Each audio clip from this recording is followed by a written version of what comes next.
Most people don't fail because of lack of talent, resources, or opportunities.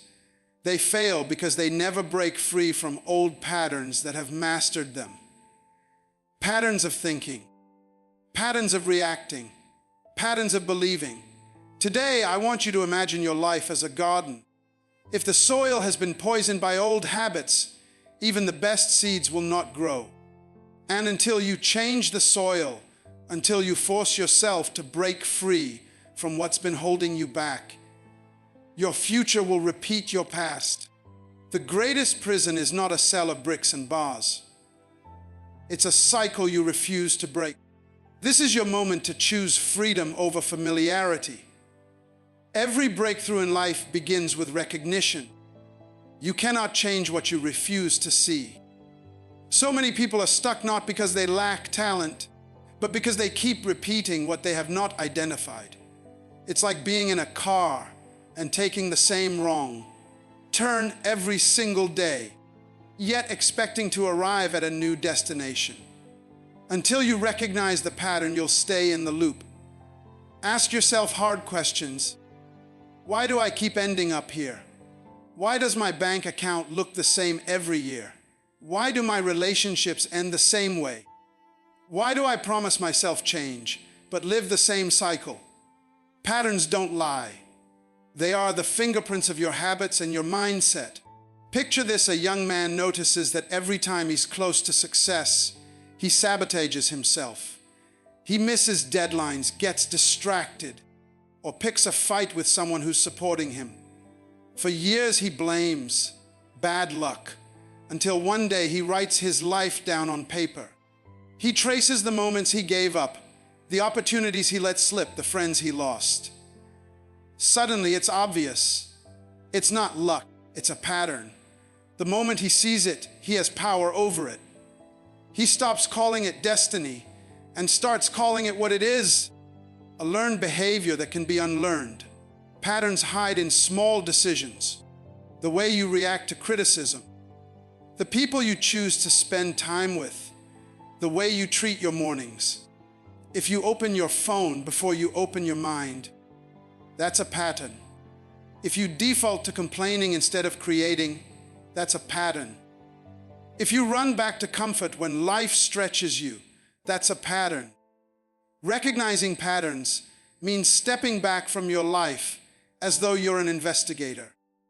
It's like seeing a movie from the balcony instead of sitting in the front row. From the balcony, you can see the whole plot, the twists, and the repetition. When you're stuck in the front row, you can only see the scene in front of you. Recognition takes courage because it forces you to admit your own role in your pain. It's easier to blame circumstances, family, or society. But when you recognize the pattern, you are holding the mirror up to yourself. This is where your freedom begins. You can't conquer what you're still defending. You can't transform what you're still denying. The moment you see the pattern clearly, your mind opens. You feel almost angry at yourself, but that anger is power. That anger is the fuel you can now channel into change. Think about the people you admire: athletes, leaders, creators. They didn't just stumble into greatness. They studied their lives. They noticed what was working and what wasn't. They cut off what didn't serve them. They journaled, reflected, asked mentors, and took feedback seriously.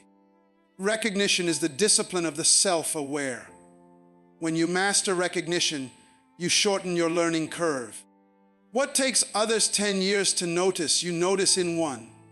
And because you see it, you can break it. In your own life, start simple. Take a week and write down your reactions, your choices, your routines. Where do you lose time? Where do you lose energy? Who drains you? What environments lift you? Don't judge yourself, just observe. The data will tell you the story. You'll see patterns in black and white. Maybe you always make poor decisions after a certain time of night. Maybe you overcommit because you fear saying no. Maybe you speak negatively about yourself without even realizing it. Each of these is a thread in a larger pattern. Recognizing the pattern before it repeats is also about catching triggers early. A trigger is the spark that lights the pattern. For example, every time you feel criticized, you withdraw. Every time you feel lonely, you text the person you know is bad for you. Every time you feel stress, you spend money you don't have. These triggers are predictable. When you start to see them, you can interrupt them. You can breathe, you can pause. You can choose a new response. And every time you choose a new response, you weaken the old pattern. The mind loves patterns because patterns save energy. That's why bad habits feel automatic. But that also means the mind can be rewired with better patterns. Recognition is the first step in rewiring. Without recognition, you're a slave to the loop. With recognition, you're a scientist of your own life. You're not just reacting, you're experimenting. You're adjusting. You're growing. Daily life is full of examples. If you notice you always wake up tired, recognize the pattern in your evening. If you notice you always feel anxious after scrolling social media, recognize the pattern in your consumption. If you notice your projects always stop at the same phase, recognize the pattern in your focus. These aren't isolated events, they're signals. And once you see the signals, you can change the system. There's a power in saying out loud, "This is the pattern that has been holding me back." It breaks the shame. It brings it into the light. You stop being at the mercy of invisible forces and start leading your own life. Recognition isn't weakness. It's self-leadership. It's saying, I refuse to live my life on autopilot. I will see what's real even if it hurts. I will name it. And by naming it, I will weaken its grip. This mindset will separate you from the majority because most people never stop long enough to recognize anything. They're too busy repeating. When you recognize your patterns, you regain your power of choice. And when you have the power of choice, you are no longer a victim of your history. Recognition is the doorway to freedom, and once you walk through it, your life begins to shift in ways you once thought impossible. Comfort is seductive because it disguises itself as safety. It whispers to you, stay here, it's familiar, don't stretch, don't risk, don't change. But the comfort zone is not a sanctuary, it's a silent cage. It keeps you in the same conversations, the same neighborhoods, the same circles of influence, the same results. Think about it. Everything you now call normal was once uncomfortable to you. Your first job interview, your first speech, your first attempt at learning a skill, all of it was uncomfortable, but you grew into it. That same law applies now. The next level of your life is waiting outside your current comfort zone. And if you don't push yourself out, life will do it for you in ways you might not like. Picture a young woman who dreams of starting her own business. She knows she's talented. She knows her ideas are strong, but she keeps telling herself, next year, when I have more savings, or when I feel more confident. Years pass and she's still at the same desk, still under the same boss, still repeating the same excuses. She isn't lazy, she's just loyal to her comfort. One day, she finally forces herself to attend a networking event where she knows no one. Her hands are shaking, but she goes. That one evening introduces her to someone who later becomes her investor. Her life shifts because she confronted the comfort zone. Your comfort zone will fight you. It will make you feel tired when you try something new. It will tell you you're not ready. It will surround you with people who confirm your limits. But that resistance is proof that you're on the edge of growth. The body and mind treat new experiences like a threat, but if you stay with it, that discomfort becomes your new normal. Every successful person you admire has a history of being uncomfortable. They walked into rooms where they felt out of place. They asked questions that made them feel stupid. They practiced skills that made them look awkward. They stayed in the discomfort until it turned into mastery. Look at daily life examples. If you always wake up at 7 a.m., try 5 a.m. and see how your world expands. If you always eat the same food, take a cooking class from another culture. If you always avoid public speaking, volunteer to give the presentation. If you always drive the same route, take another way home and notice new things. These small acts of disruption train your mind to be flexible, resilient, and ready for bigger leaps. They tell your subconscious, I am a person who grows. I am not ruled by habit. I move toward my vision, not my comfort. Confronting the comfort zone is also about environments. If your environment is built around your old habits, you will unconsciously repeat them. Change your environment, and you automatically change your behavior. A cluttered room invites procrastination. A clean, well-lit space invites clarity. Toxic conversations drain you. Stimulating conversations sharpen you. Your comfort zone isn't only internal. It's also in the places you go and the people you choose. When you step into new environments, you allow your brain to form new associations, new ideas, and new courage. Discomfort is the birthplace of transformation. Think about working out. The muscle only grows when it is pushed beyond its current limit. The first push-ups burn. The first run feels unbearable. But each rep signals your body to adapt and become stronger. The same is true for your mind, your character, and your future. If you want to build mental toughness, you have to step into situations that demand more of you than you think you have. The stretch becomes the strength. Most people stay small because they confuse familiarity with security. But nothing is truly secure in a world that is constantly changing. The safest thing you can do is to keep growing. Staying comfortable while the world evolves is the real risk. Ask yourself, where am I too comfortable? Where am I hiding behind routine? What am I avoiding because it makes me sweat? Then go there. Stand there. Live there until it no longer feels foreign.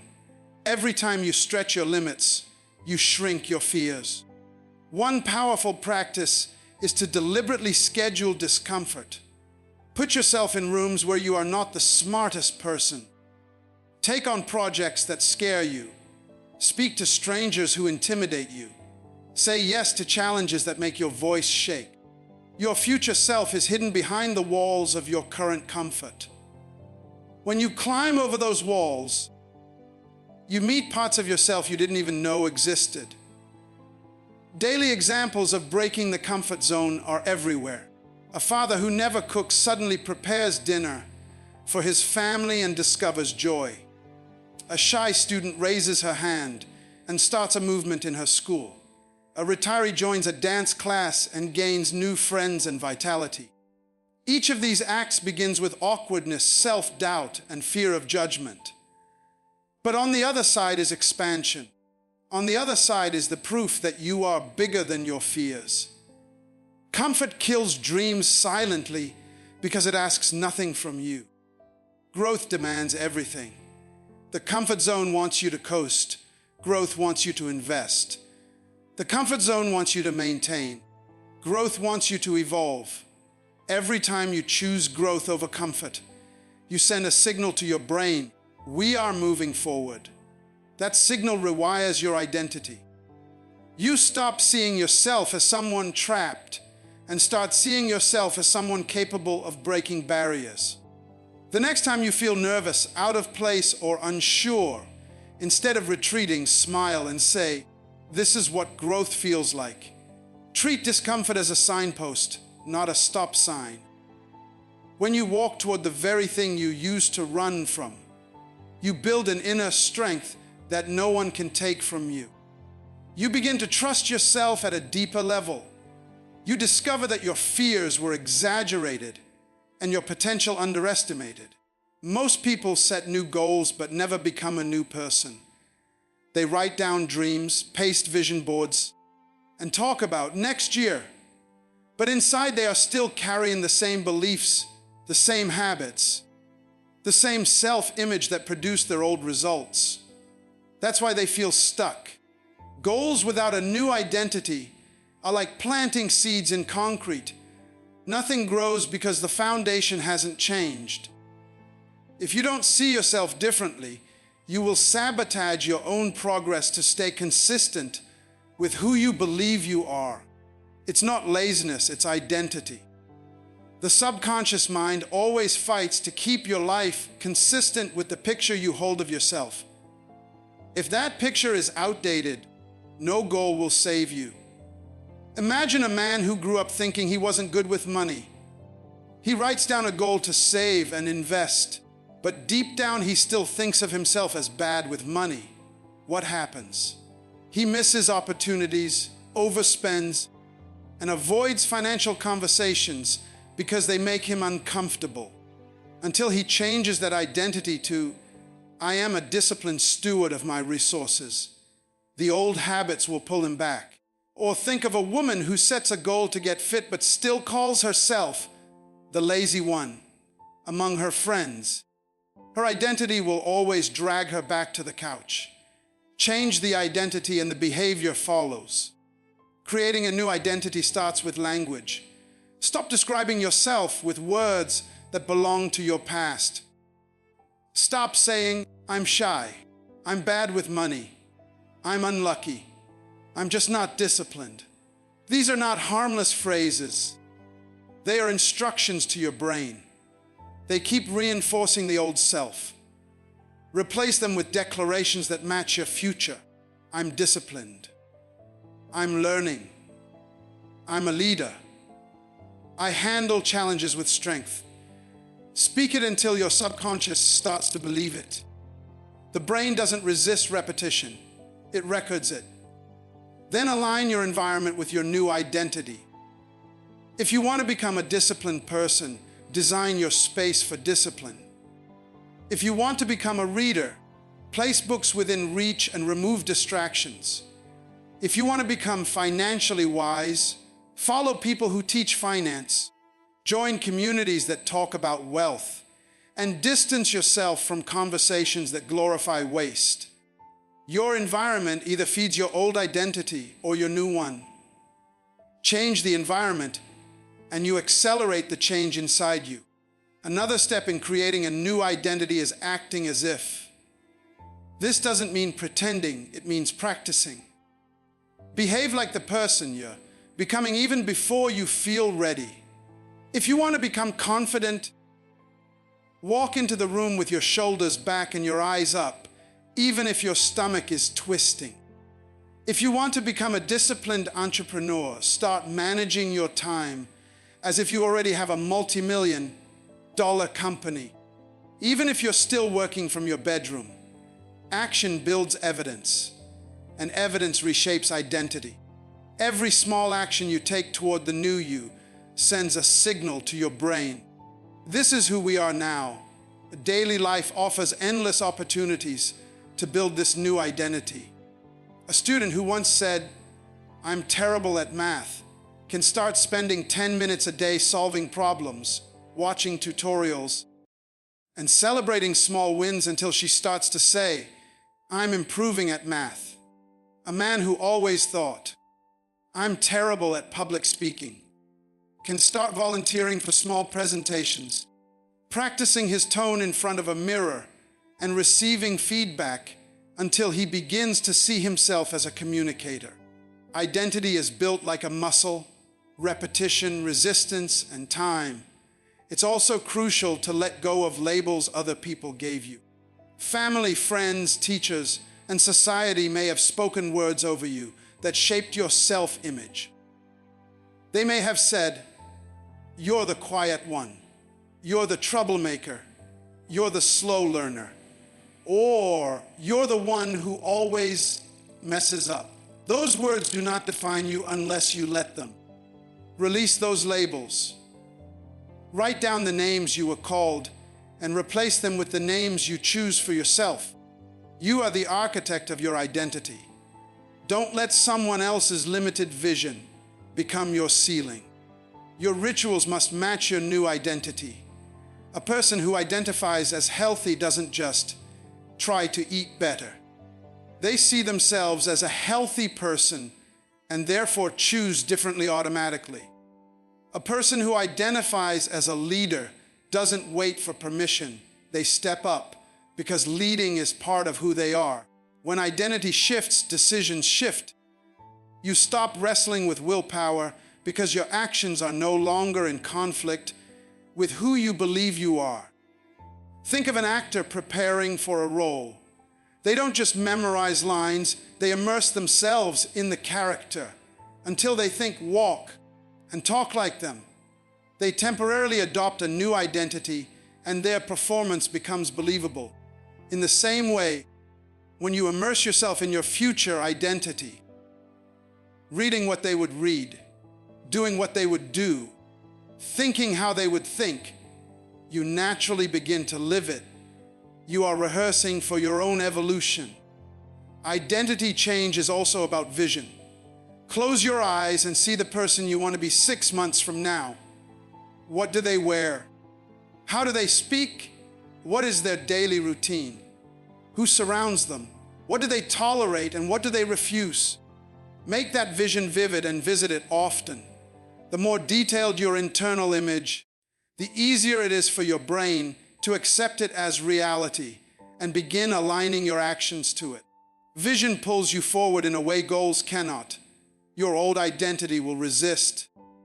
It will try to drag you back into familiar habits because the brain values predictability over progress. But every time you act in alignment with your new identity, you weaken the hold of the old one.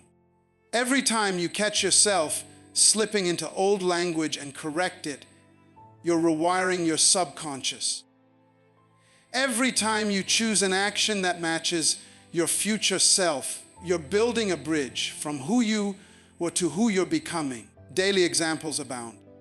A single parent who has always said, "I'm just trying to survive," starts saying, "I'm building a legacy for my children," and begins to learn about investing, taking courses, and setting boundaries. A teenager who always said, "I'm not leadership material," joins a community project and discovers the courage to guide others. A middle-aged man who always thought, "It's too late for me," starts a new career, learns a new skill, and rebrands himself entirely. None of these changes began with goals alone. They began with a new identity. Most people fail to break their habits because they only try to stop them. They never replace them. You can't just pull out an old root and leave the soil empty. Something will grow there, and if you don't plant it intentionally, the weeds will come back stronger. The same is true of your life. When you stop doing something destructive, but never start doing something purposeful, the old pattern waits for the moment you're weak and rushes back in. Purpose is not a luxury. It's the replacement therapy for every destructive cycle. Without a clear purpose, you will drift back to whatever is easiest, familiar, and closest to hand. When you discover a strong enough why, you can endure almost any how, and every habit that once changed you begins to lose its power. Imagine a man who decides to quit drinking every night after work. He empties his cabinet and throws away the bottles. But at 6 p.m., when the day is done and the stress hits, he's sitting alone with nothing to do. His old habit calls him back because his evenings are empty. Now picture the same man signing up for an evening gym class, mentoring a youth group, or starting a side project he cares about. The void is filled with purpose. Instead of reaching for a bottle, he's reaching for his running shoes or his notebook. His identity shifts because his time is occupied by something that feeds his growth, not his destruction. Purpose is powerful because it gives your brain a new path to follow. Habits live in neural pathways. The more you fire them, the stronger they get. When you replace an old pattern with a purposeful action, you're literally carving a new path in your mind. At first it feels strange, but with repetition it becomes the default. If you used to scroll on your phone for hours, and you replace that time with reading books on your future career, your brain rewires. The craving for the old pattern diminishes because the new pattern is satisfying you on a deeper level. In daily life, think about how often boredom triggers bad habits. People don't binge junk food because they're hungry. They do it because they're idle. They don't gossip because they're evil. They do it because they lack a bigger conversation. They don't waste time because they're weak. They do it because they've never found a mission that makes every second precious. When you wake up with a sense of assignment, your distractions lose their appeal. When you have a project you can't wait to work on, your old temptations feel like noise. Purpose gives you an immune system against mediocrity. One of the fastest ways to replace a pattern with purpose is to serve. When you pour your time, skill, or attention into something bigger than yourself, you stop obsessing over your impulses. A person who has struggled with depression may find healing by mentoring others. A person who has struggled with spending may find discipline by starting a financial literacy group. A person who has struggled with self-doubt may find confidence by teaching others what they've learned. Service pulls you out of your own head and plants you in a story that's bigger than your pain. Purpose also raises your standards. When you know you're preparing for something important, you automatically start acting differently. A runner training for a marathon doesn't waste time on habits that drain their energy. Their purpose tells them what to eat, when to sleep, how to train. A parent building a business to leave a legacy doesn't keep entertaining distractions that jeopardize their future. Their purpose acts like a compass. Purpose simplifies your decisions because you stop asking, "Do I feel like it?" and start asking, "Does this align with my mission?" That one shift can save you years of wasted effort. Daily life examples are everywhere. A teenager hooked on video games discovers a passion for coding and starts building his own apps. The hours once spent playing are now spent creating. A woman tired of toxic relationships starts volunteering at a shelter and discovers leadership qualities she never knew she had. The evenings once spent chasing attention are now spent changing lives. A man who always complained about his job begins training for a new career in the evenings. The time once lost to scrolling is now an investment in his future.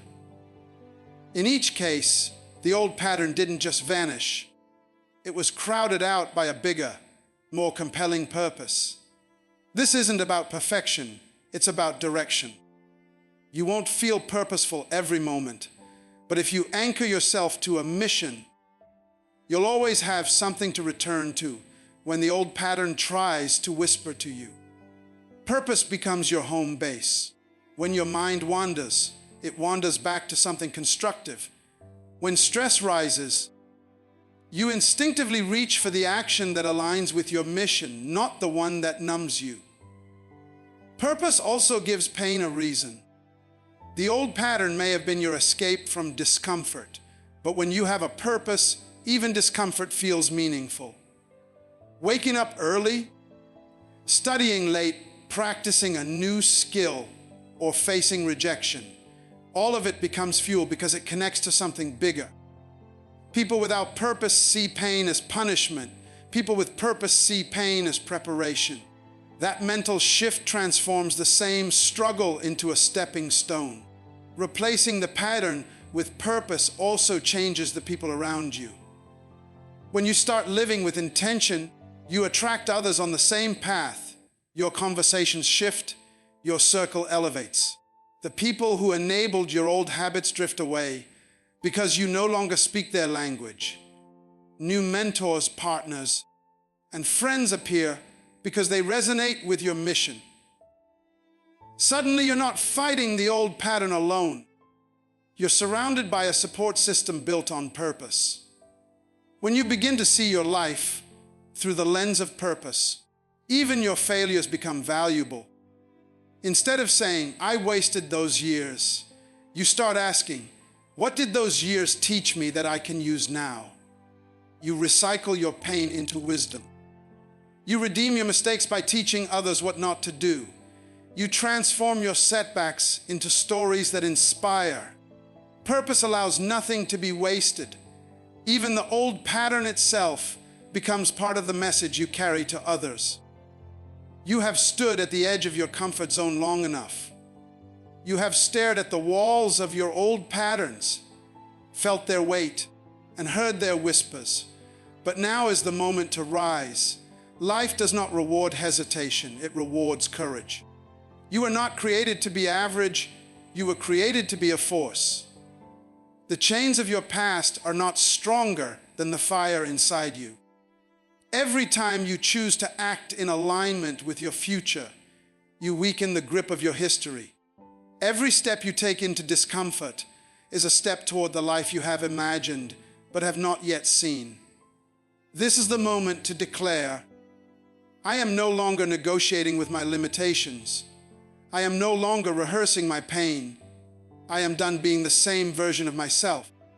From today, I step into the identity of my future self." There comes a point in life when you must stop asking for permission to grow. Stop waiting for a perfect time. Stop doubting whether you're enough. The world doesn't give crowns to people who wait. It gives crowns to people who move. Say it to yourself right now. I am bigger than my excuses. I am stronger than my patterns. I am greater than my fears. These are not empty words. They are a contract you are signing with your destiny. The very moment you believe them, your posture changes. Your voice changes, your choices change. Nothing about your past has the power to define your future unless you hand it the pen. Take the pen back. Write your story again. Every giant you've admired once felt as small as you feel now. Every champion you've respected once stood trembling at the threshold of their new life. They moved anyway. They acted afraid. They built while doubting. They spoke while shaking. And because they moved, they broke the spell of limitation. Do not underestimate the power of a single decision. One decision to rise early. One decision to leave the toxic relationship. One decision to enroll in the class. One decision to speak up. These are the pivots that transform lives. Destiny does not come with a marching band. It comes with a whisper saying, "This is your moment." And when you answer that whisper, the universe rearranges itself to meet your courage. You must see yourself now as the leader of your own transformation. Not as a victim of circumstance, but as the architect of your future. Stand tall and declare, "I will not let my history become my home. I will not let my pain become my identity. I will not let fear write my script." Let those words roll off your tongue with the authority of someone who has decided. Decision is power. Decision is momentum. Decision is freedom. Everything you've been waiting for is on the other side of deciding you are worthy of it. When you wake up tomorrow morning, remember this moment. Remember the fire you feel right now. Don't let it slip away. Feed it with action. Feed it with discipline. Feed it with relentless focus. The old patterns will test you, but you are not obligated to answer their call. You've built a new identity, a new environment, a new purpose. You are no longer a prisoner of what was. You are a pioneer of what will be. Say to yourself, "I am the storm that breaks the cycle. I am the architect of my freedom. I am the leader of my destiny." In the end, greatness is not about what you have. It's about what you refuse to tolerate. It's about how many times you choose to rise after falling. It's about the courage to confront yourself, to rewrite the story, to build habits that match your vision, and to act before you feel ready. The life you want is already waiting for you. But it cannot come to the version of you that you are today. It comes to the version of you that you are becoming. Step into that version now. Walk as if it is already yours. Speak as if it is already yours. Move as if it is already yours. The future bows to those who walk toward it with relentless conviction. This is your time. This is your moment. This is the season to force yourself to break free from the old patterns holding you back and step fully into the life you were born to lead.